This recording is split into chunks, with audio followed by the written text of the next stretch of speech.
Good morning. In this episode of the introvert way of how to have your business running and operating online, I'm going to be talking about, I always get that wrong, 7 pro tips to stream live.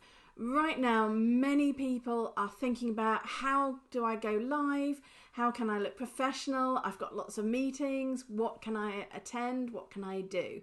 Well, in this video, I'm going to be talking to you about the 7 tips you need to prep before you hit that go live button.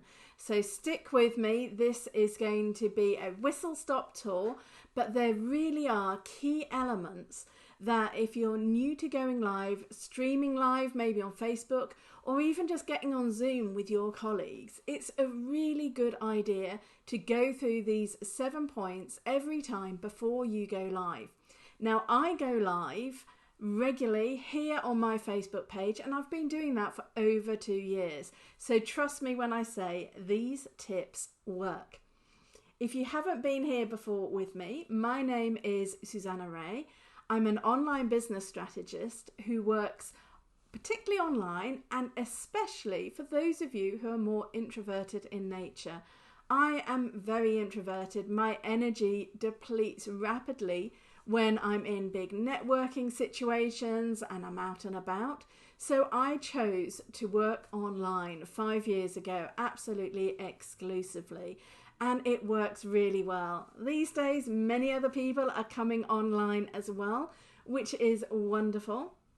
But I want to help you if you're still feeling a bit nervous and about what to do. And I want you to know that I am actually introverted. What you're seeing now is also, I've been practicing for 2.5 years.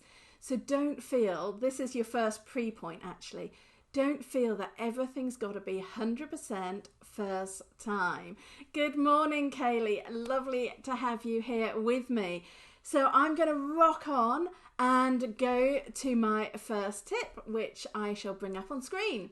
So pre-show prep. So a show is like anything you're recording, you're putting out your knowledge, your brand, and we know we all need to do this so people get to know us, so they then trust us, they like us, and then that's when the purchasing comes later on. So before you go live, like before I came live with you now, I did my pre-show prep. And what does that include? Well, in terms of, in this particular point, it's about what am I going to say during my live. Morning, Ali. Nice to see you as well. So pre-show prep, I make, and I suggest you do this, I make little cards. Here's everything I'm about to go through and talk about. And don't be afraid to also refer to your notes. Long as you make it clear, that's what you're doing when you're going live. So you want to think about why you're going live. What's the purpose of going live at that point? Have it clear in your head. So for me right now, it's to educate, help and support all of you who aren't so practiced in coming live on Facebook, sharing your brand message, or even connecting in Zoom meetings. What do you want to happen beforehand? Ideally, you would pre-announce it. If you have been following my page, you might have seen the announcement saying I was going live at exactly this time, which I do every single Wednesday. So my followers get used to knowing that here I am and I'm going to be sharing some knowledge at this time, all free or for you.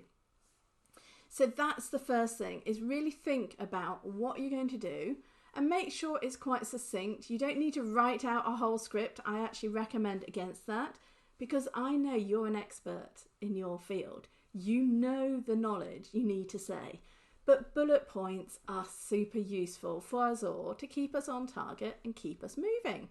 Which brings me to my second point, is find the camera. So right now I'm looking directly at all you lovely peoples, direct through my camera, because I know where it is. And to do this, I suggest get a pen and think, where's the camera? And I'm going, that's the camera. You see how it's going blurry? I know exactly where I need to look. Now, particularly if you have a phone, it's really important to actually see where the camera is, because there's a few little dots quite often on the top of your camera. And if you're using your camera, some of them are light sensors. They're not actually the camera. So really make sure that you're looking at the camera and not at the screen. And I know that is super distracting. So I'm just seeing if I've got some here, but I don't. Yeah, I've got a Post-it. What I do is I would get a Post-it and I would cover myself on the screen when I started, and maybe put a smiley face. I'd cover up on the screen where I am to stop me looking at me and to make me look at you.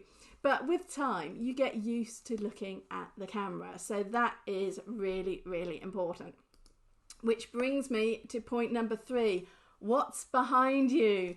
It is so important that if you want to give a professional image, we don't want to see you washing up in the sink. We don't want to see weird things sort of sticking out of your head. Well, they're probably not sticking out of your head, but they might look that they are.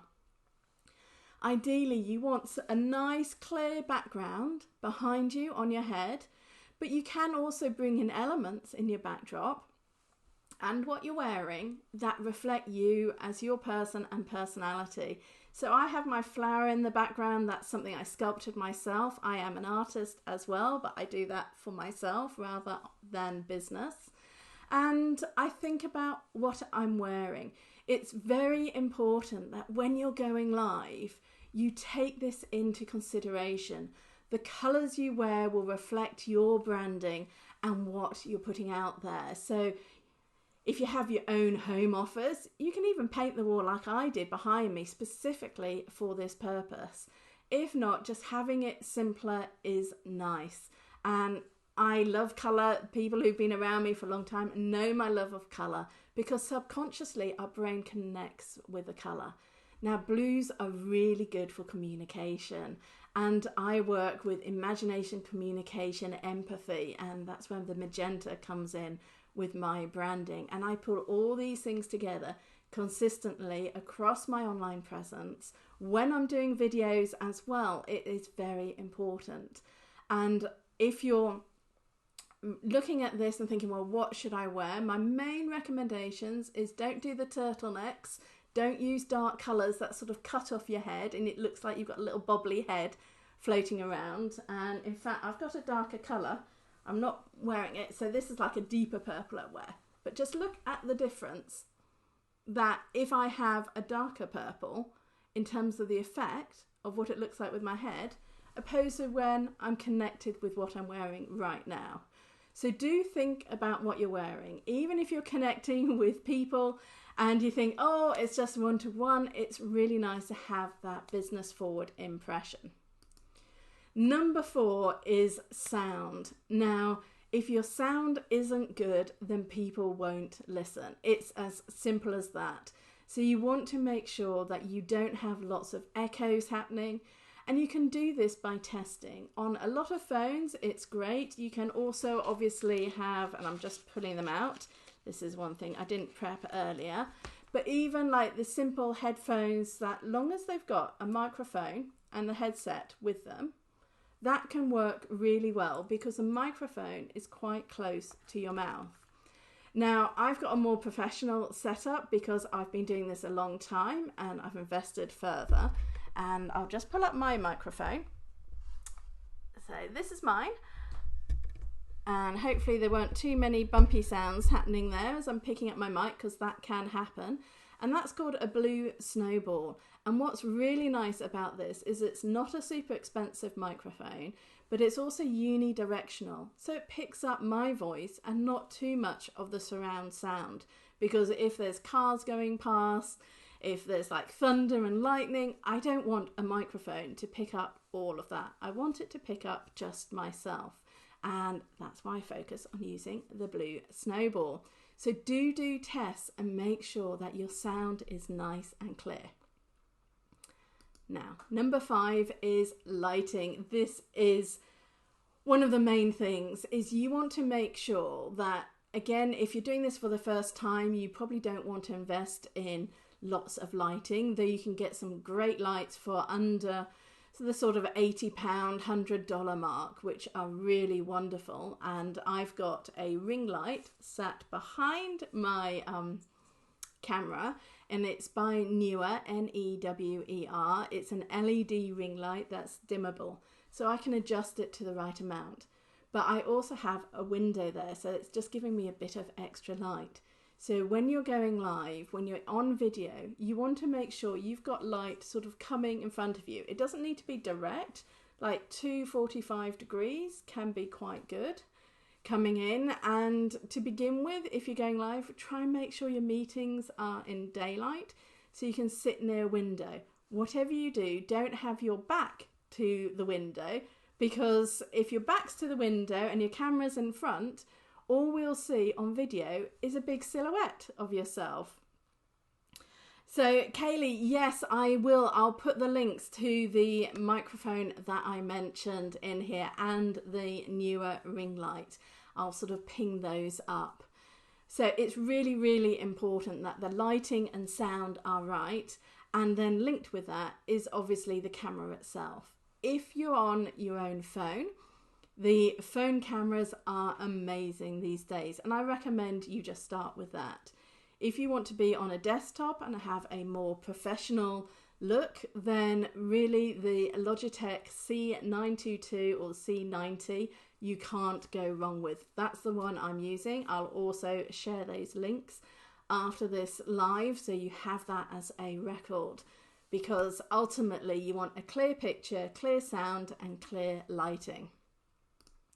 Number 6 on my list is your energy. You want to make sure you're giving the right positive energy that you're putting across. And don't be afraid to use your hands and sort of make funny faces. We all do it.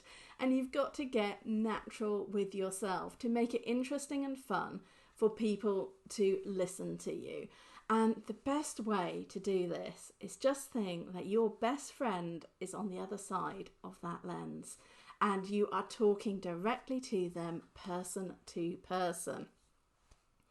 Energy is so important. What we don't want to do is we don't want to be listening to people who are monotone and it's just like, oh, what's happening? So this is where, as well as terms of, I'm just stretching out, bringing in props. This is a prop I quite often use about expanding the business. But bringing things into view, helping you with your energy, can also make you feel relaxed. So if there's certain things you use in your business often, have them to hand, bring them into it and share. Now, lastly is time. So how long, if you're going live and it's in social media, should you go live? Well, I like to keep my weekly tips between 10 and 15 minutes. Right now, I'm at the 13-minute point. So through my streaming program, and I actually use Ecamm Live, which is a Mac-only streaming program, but I love it. I've been using it for 3 years. I've been streaming live for 2 years consistently, but I've been using it for over 3 years, and I adore it. And for streaming live, 10 to 15 minutes, most people watch on replay. 10 to 15 minutes, you're likely to catch them to actually watch it. If you are running something more like a masterclass or a webinar, people will be prepared to be on longer, and that could be 30 to 60 minutes. I don't often recommend much beyond that, and you've got to think about how much time do people have in their lives. So that's my summary. That is the 7 pro tips for going live, streaming live, and getting professional on camera. If you've got any more questions for me, do post them below. I'm here for you. Know that I've been doing this for a long time, and I also know that right now many people are struggling with this transition where they're used to working face to face and then now coming online. And I want you to know that I'm here, I can support you, I can help you make sure your business keeps going along the way. So, Alison, I've just seen asked, she said, if you haven't got a Mac, is there something just as good? For streaming live, there are several options. StreamYard is quite a nice, good and flexible one that is available for all. I'll put those links as well. In fact, I have a PDF where I've gathered all this information in before, and I will put the link to that, and then you can just go and download and get my top tips for how to go live, and that will give the options depending on what sort of software, iOS, that you're using, whether you're Android, whether you're Microsoft, what the best options are right now. Thank you, Kaylee, saying this is helpful and you love my live videos, and I now love doing them. Can't say I did right at the beginning, but now I love it because I can get a lot of information fast across to you. I can inspire you, I can motivate you, and I can keep you going. And that's why I come live on a Wednesday at 9:30 here on my page, Business the Introvert Way, with myself, Susanna Reay, and I hope to see you the next time. Take care, everyone.